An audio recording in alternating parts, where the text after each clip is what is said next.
Salut à toutes et à tous, ça dépend de l'heure à laquelle vous nous suivez. Nous sommes ici en Californie et à côté de moi j'ai une dame, une femme, une mère qui va se présenter. Je pense que vous l'avez déjà vu chez vous dans vos maisons. Aujourd'hui encore nous venons vers elle. Elle a des bonnes choses à partager avec nous. Bonjour, salut Maman Kaninda. Bonjour Papa Mapala, bonjour à tous qui nous suivent en ligne. Plusieurs n'ont pas eu l'occasion de suivre votre première vidéo. Vous étiez en couple bien sûr, mais aujourd'hui ils sont là, ils veulent vous découvrir. D'accord. Qui est Maman Kaninda? Bon, moi je m'appelle Charlotte Kaninda et mon nom de jeune fille c'est Charlotte Chilela et j'évolue en Californie. Je suis software engineer, donc ingénieur en informatique. Et je suis maman de 3 enfants. Voilà l'essentiel, à moins que vous voulez que j'aille plus loin. Donc, elle est ingénieure, elle est maman, elle est mère, elle est femme, elle est épouse. Tous ces rôles-là, elle les joue. On va y arriver, on va rentrer sur ça. En plus de cela, on est ici parce qu'elle est ingénieure et elle veut bien sûr partager son expérience, son parcours avec nous. Parlez-nous un peu de Kinshasa jusqu'ici. Comment ça s'est passé? Oh, c'était pas un parcours facile et évident. Il y a eu des petits détours. Donc moi j'ai eu chez nous on appelle ça le diplôme d'état à Kinshasa. Et je suis allée à l'université de Kinshasa, à l'UNIKIN. Donc là, j'ai commencé par la médecine, dans la branche de dentisterie. Et après, je crois 2-3 ans, j'ai pu avoir la grâce d'aller en Belgique, mais je devais recommencer à zéro mon parcours. Et c'est à ce moment, quand je trouvais que ça allait être trop long de faire médecine, j'ai décidé de changer d'orientation et c'est là que j'ai repris l'informatique. J'ai fini mon bachelor et je me suis même inscrite dans un programme de master que je n'ai pas fini parce que j'ai rencontré mon mari. On s'est mariés, je suis venue ici. Très vite, j'ai dû avoir une décision si j'allais prendre une équivalence. Et ce chemin, je ne le comprenais pas très bien, ça me semblait compliqué. Donc j'ai transféré les classes que je pouvais transférer et j'ai encore recommencé pour une 3e fois un bachelor. Wow! Donc de Kinshasa, tu es allé en Belgique? Avec un visa d'études. Avec un visa d'études. Oui. Là, tu n'as pas pu continuer pour la médecine. Tu t'es dit, une autre option. On recommence à zéro. Tu as recommencé à zéro. C'est pas facile. Et de Kinshasa, en Belgique, tu as passé combien de temps? Je suis restée, je pense, 5-6 ans. Je me rappelle plus très bien. Oui, 5-6 ans. Et là, tu as fini avec computer science ou bien l'informatique? Oui. Wow. Tu as fini. Et c'était quoi les plans? Bon, à vrai dire, à l'époque, la Belgique n'était pas très sympa. Dans le sens que avant d'engager, particulièrement dans mon domaine, il fallait prouver que non seulement il n'y avait aucun Belge qui pouvait faire ce job, mais aucun Européen aussi. Donc mes chances de trouver du boulot là étaient vraiment minimes. Wow.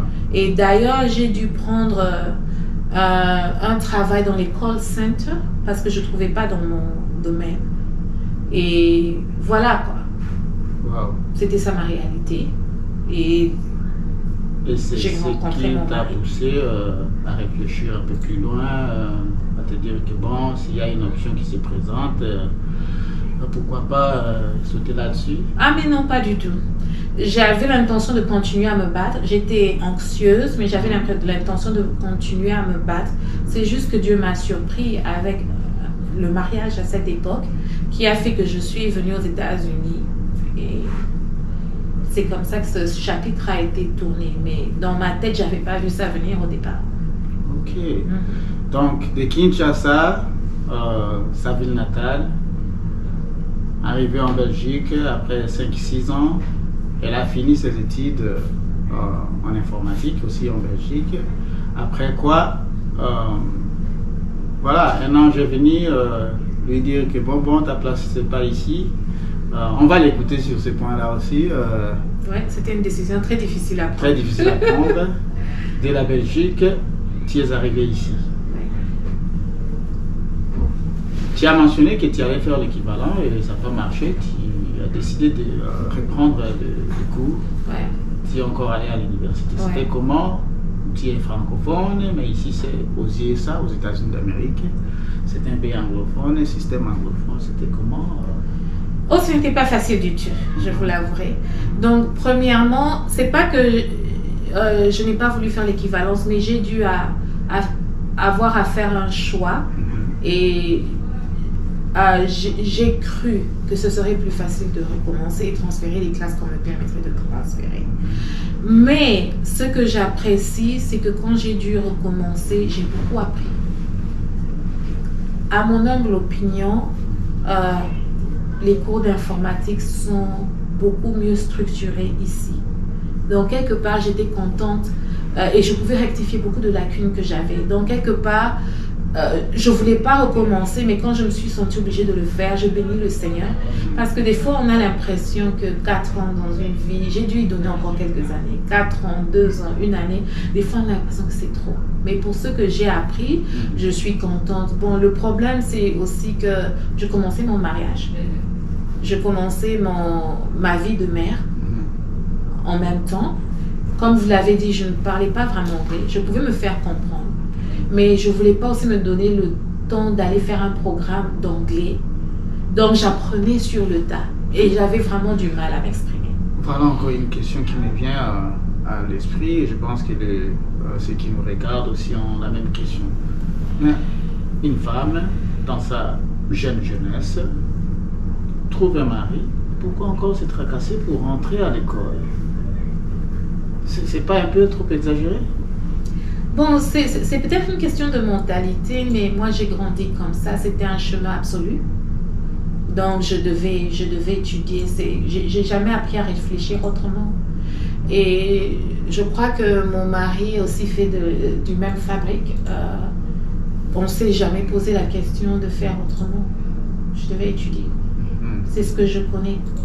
Est-ce que tu peux dire à ceux qui nous regardent ou à celles qui nous regardent aussi surtout que tu n'étais pas imposé, mais tout ça c'est en collaboration avec ton époux? Oui, depuis toujours, on essaie de prendre les décisions ensemble et de faire ce qui nous convient à nous deux. Donc il a été supportive, j'ai eu son support. Surtout d'ailleurs, autrement ce serait presque impossible de le faire. Dans ma nature, j'essaie d'être assez soumise. J'ai une voix, je sais m'exprimer.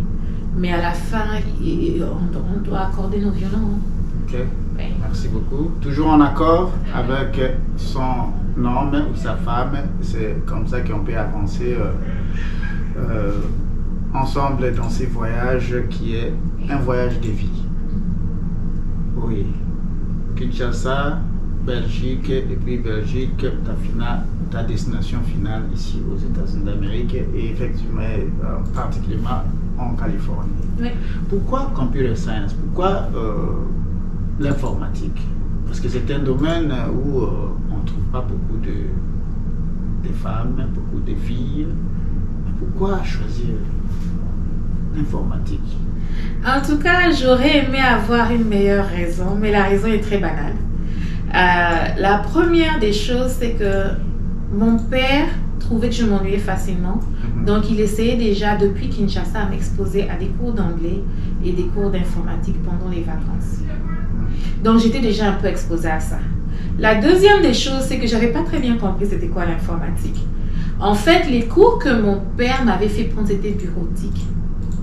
Et voilà que chez nous au Congo, on croit que la bureautique, c'est-à-dire connaître Excel, connaître Word, ce genre de choses, à l'époque, on croyait que c'était ça l'informatique.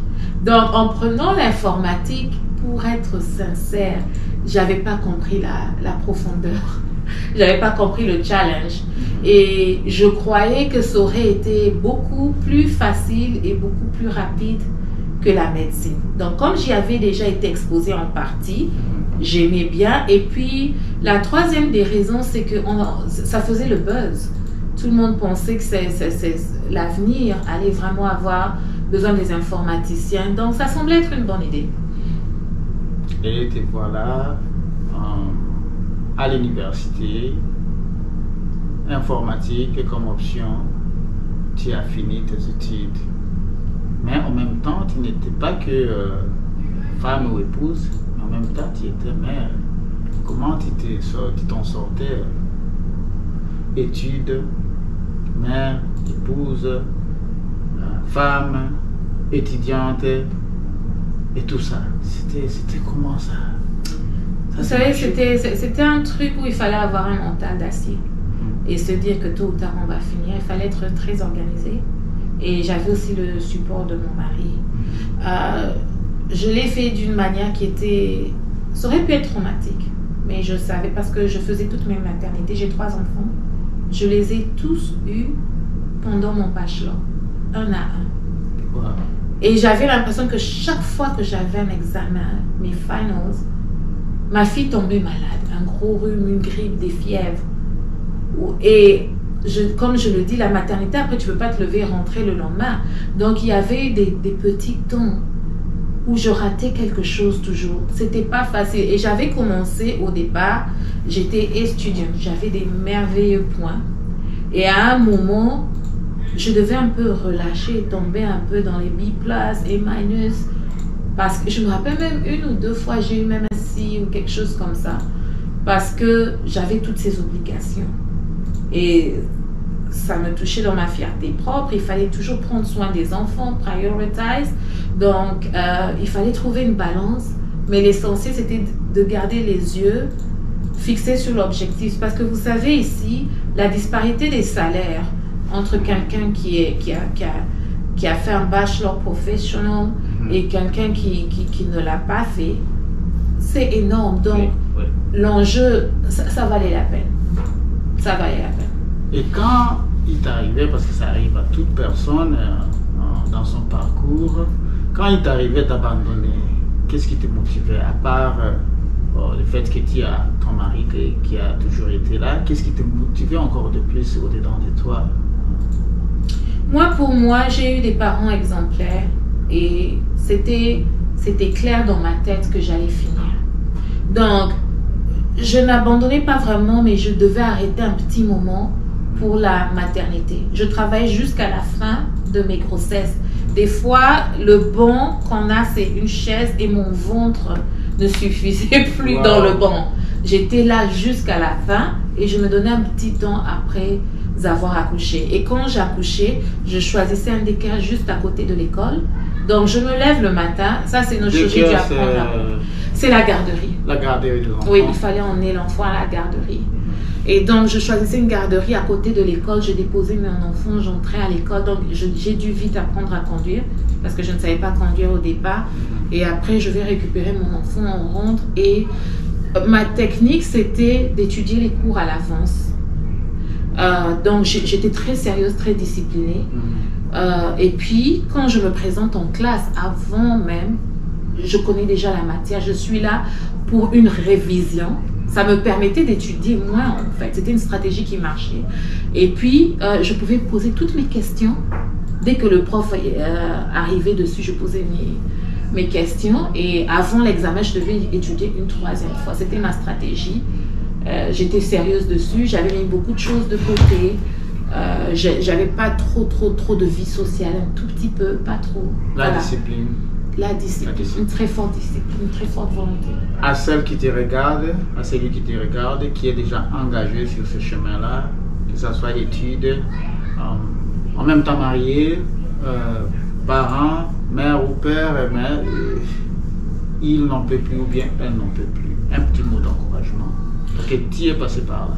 Oui, moi je pense que l'enjeu est important. Ça vaut tellement la peine que ça vaut la peine de s'accrocher. Parce qu'après, la récompense est grande. Donc n'abandonnez pas. Autre chose, c'est peut-être aussi chercher du support. Hein. Moi, j'ai eu des amis, parce qu'on n'avait pas de la famille ici. On n'avait pas de la famille. Au départ, ce n'était même que nous deux. J'ai eu des amis, j'ai dû un peu changer mon style de vie parce que je préparais beaucoup, je voulais être la femme parfaite, j'avais une image de la personne que je voulais être. Donc, j'ai dû un peu changer ça, mais bien sûr avec l'accord de mon mari. Et il y a même eu des moments où il fallait mettre un peu d'argent en jeu pour obtenir un peu d'aide, peut-être une nounou. Parce que si ça en vaut vraiment la peine, si c'est moi, s'il faut emprunter, je vais emprunter pour finir. Avoir même quelqu'un pour m'aider un peu avec l'enfant, quelques heures pour que j'aille étudier, des choses comme ça. Donc, il faut bien réfléchir à des stratégies, demander conseil, s'entourer, être humble pour recevoir de l'aide. Un peu, des gens, il y a des fois des gens à côté qui peuvent surveiller pour ton enfant une fois par semaine pour que tu étudies.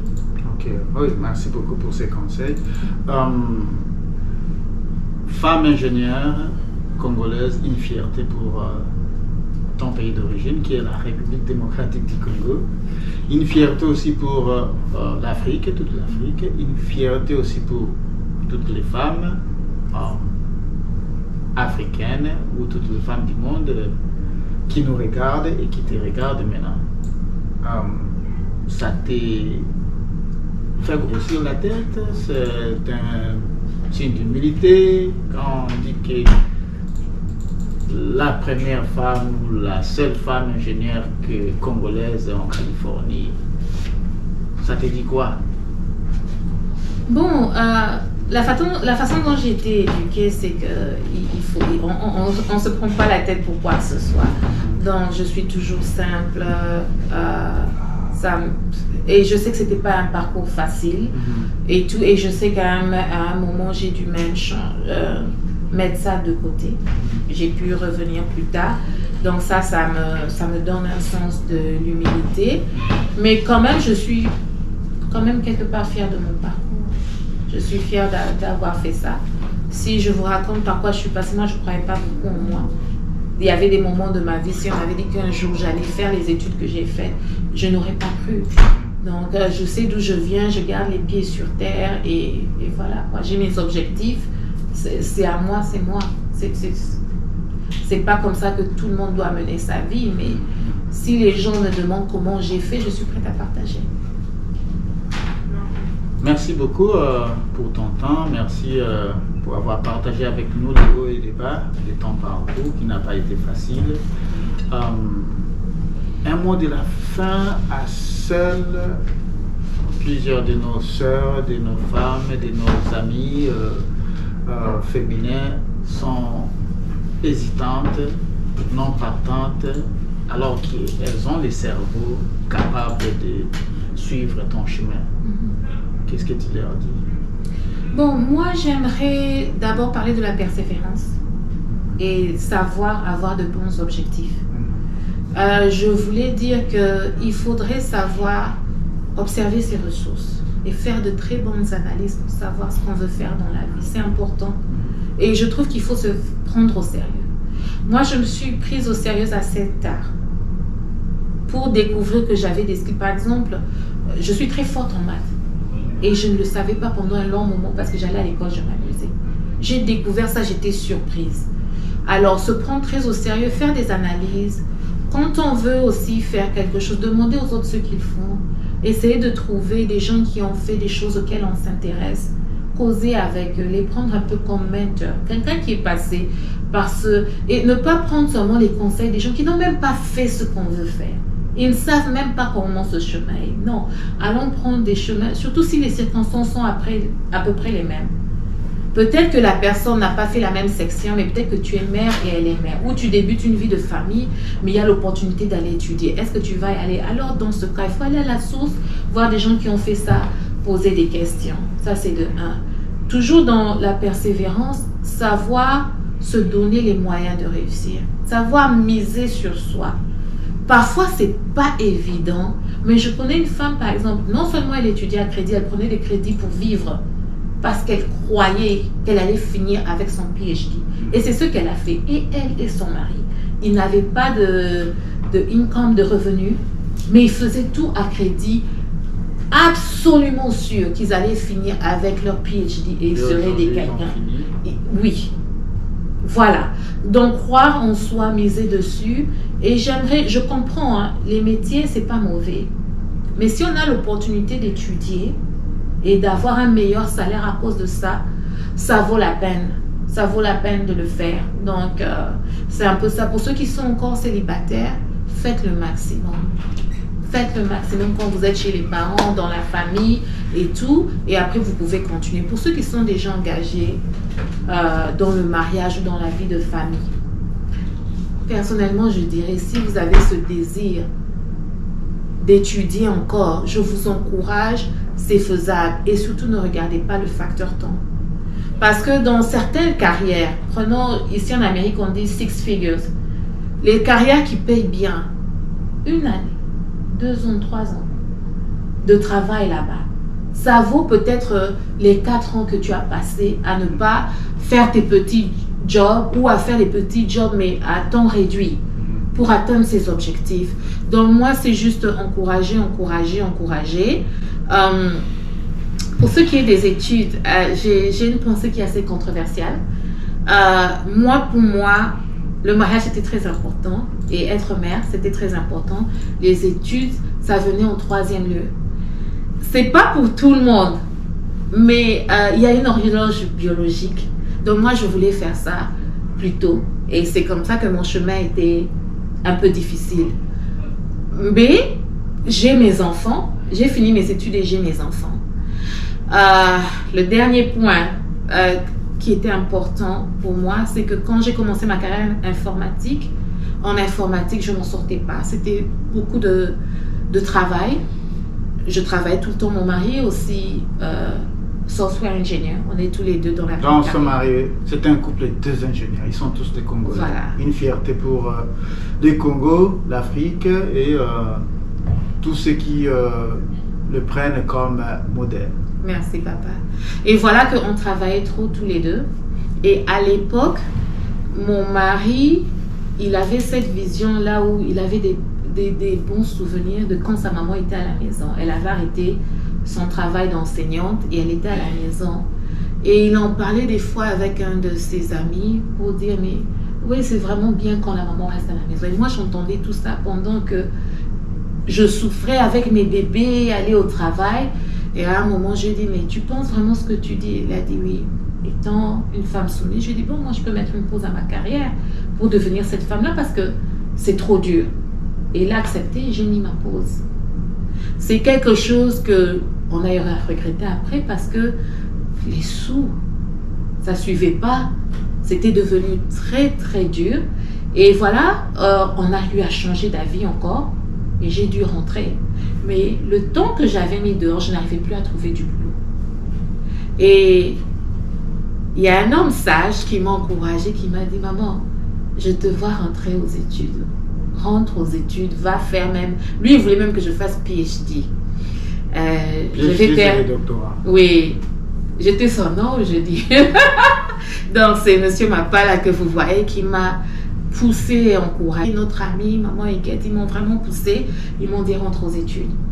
Donc, il faut écouter, exploiter les ressources. Et quand il avait parlé des ressources, c'est pas seulement les ressources financières, mais aussi ressources humaines en quelque sorte. Et ton entourage, ta famille, oui. ton cercle, il faut les exploiter, oui. les écouter. Et voilà que ça a marché. Donc, j'ai obtenu mon master et ça fait 3 ans. Et ça a tout changé pour moi. Félicitations. Merci. Donc, voilà, des fois, ça demande du courage de miser sur soi. C'est pas facile. Donc, voilà. C'est pas facile, mais ce n'est pas non plus impossible.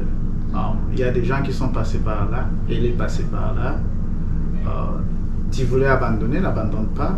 Inspire-toi de ce que tu viens d'écouter d'elle. Et demain, tu vas lui donner raison. Merci beaucoup. Merci pour ton temps. Merci. Merci pour ton témoignage, pour ton parcours qui va sauver, inspirer beaucoup qui nous regardent. Je l'espère. Allez. En attendant, portez-vous bien. N'oubliez pas de, comme on dit, liker, commenter et puis partager cette bonne nouvelle aux amis, aux voisins, voisines, à ceux qui sont découragés, ceux qui sont en train de lutter. Partagez la bonne nouvelle. Portez-vous bien et ciao, ciao, please. Que Dieu vous bénisse.